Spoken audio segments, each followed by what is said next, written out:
এক বাপের বেটা হোস তাহলে কথার দাম ফালতু ভাড় না বকে মানে মানে কেটে পড়ে। নমস্কার সবাইকে, আমি সুস্মিতা। আমাদের নতুন আরো একটি ভিডিওতে তোমাদেরকে অনেক অনেক স্বাগত জানাই। আশা করি তোমরা সবাই খুব ভালো আছো।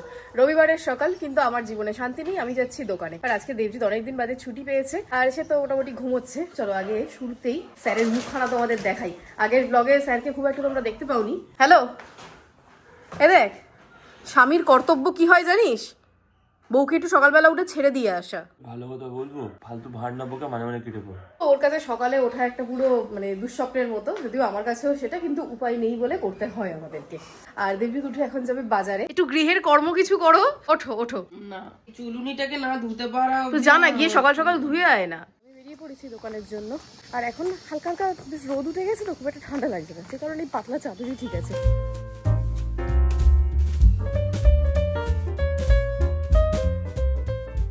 সুস্মিতা চলে গেছে দোকানে, আমি ঘুম থেকে উঠলাম, উঠে এখন একটু যাচ্ছি বাজারের দিকে।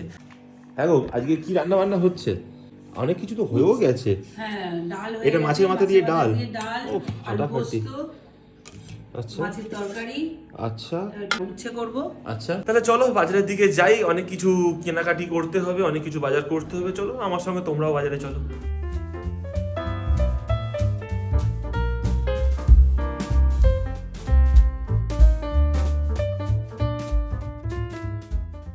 হ্যাঁ রে, জ্যাকেটটা মানুষ ধুয়ে রেখেছে, তুই জ্যাকেটটাকে কলের পাইপের মধ্যে জড়িয়ে কি করছিস?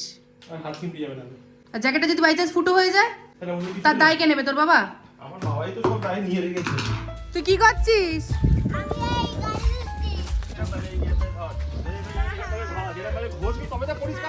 হ্যাঁ, ও পারে, ও পারে। আবার যাবে। তুই কি জন্য দাঁড়িয়ে আছিস? ও না বালতি ছাড়লে আমি সাবান পাচ্ছি না তো।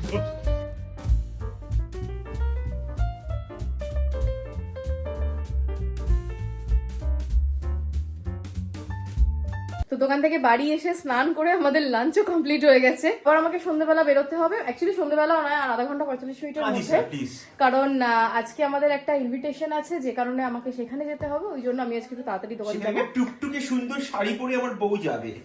তো দোকানে যাবো, ওই জন্য আর তাড়াতাড়ি চলেও আসবো। আমার দেওরের বিয়ে, আমাকে একটা হার কিনতে হবে, আমাকে একটু নিয়ে চ দোকানে। কি তানিশকে যাবি?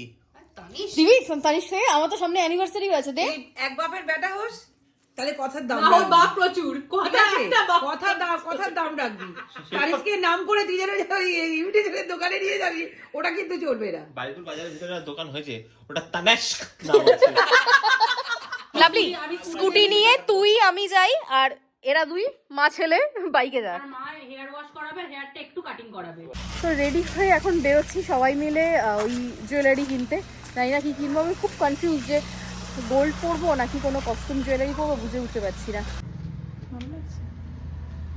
খারাপ লাগছে না? আমি তো ওখানে জুয়েলারি সেরকম কিছু আমার পছন্দ হয়নি। তারপর দোকানে ঢুকে গিয়েছিলাম, আর ও গিয়েছিল বাবার সাথে দেখা করতে। এখন আমাদের ইচ্ছা হলো আজকে মিলন মেলার শেষ দিন, বাবাকে বললো চল একবার গিয়ে মিলন মেলা থেকে ঘুরে আসি। আবার সেই 1 বছর বাদে আসবে। আজকে যে পরিমাণ ভিড়, সানডে বলে, আর কালকে শেষ হয়ে যাচ্ছে।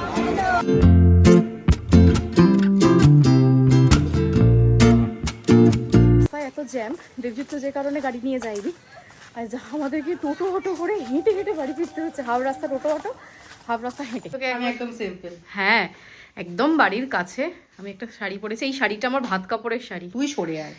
যতই ঠান্ডা পড়ুক না কেন, বিয়ে বাড়িতে কিন্তু দেখবে সোয়েটার ফোয়েটার পরা যায় না। পরলে পুরো এত কষ্ট করে মেকআপ করা, সাজগোজ পুরো নষ্ট হয়ে যাবে। কিন্তু যে দেওয়ার সে ঠিক দিয়েছে শীতকাতুরে।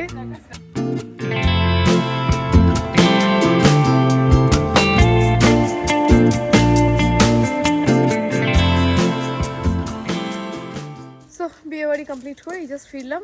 তাহলে চলো আজকের ভিডিওটা এখানেই শেষ করলাম। এই কি নতুন শিখেছে পাতে পাতে।